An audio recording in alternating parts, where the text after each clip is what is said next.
عائشہ رضی اللہ تعالیٰ نے فرمائی یو ځل ماته نبی علیہ الصلوۃ والسلام کو فرمایل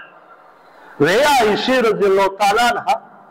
ته چې کله ما نه خپې ما ته پته لګي او کله چې ما نه خوشحاله هم ما ته پته لګي وی ما ورته عرض وکړو چې د الله پیغمبره څنګه وی ما ته وفرمایل چې کله ته ما نه خوشحاله یې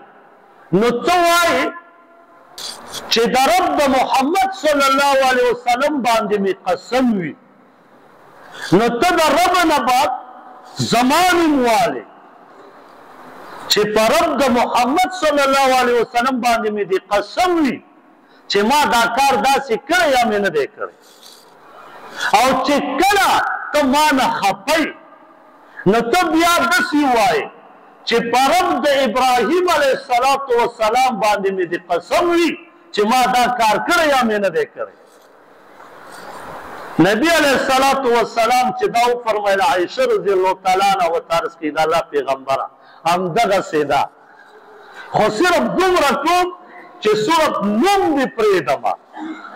نور د زړه مینه مې وي خو په خولې باندې ستاسو غنوم اخیستل پرېږدم نو ابراهیم علیه السلام یاد کړه نو پته لګي چې کله ناکله د نبی علیه السلام سره د خپلو بیبیانو چې زمونږ میندې دي معمولي خفګان ځي او راځي خو دا یاد وساتئ د پیغمبر په زړه کې ګورئ خفګان هېڅ چاله نه راځي دا یاد وساتئ ګورئ د دین معاملې نه علاوه دومره پورې به اختلاف خامخا د خاوند او د ښځې کې راځي خو خبره طلاق ته ونوځي نن طلاق ډېر عام شوی دی طلاق دومره عام دی په معاشره کې چې په معمولي خبره باندې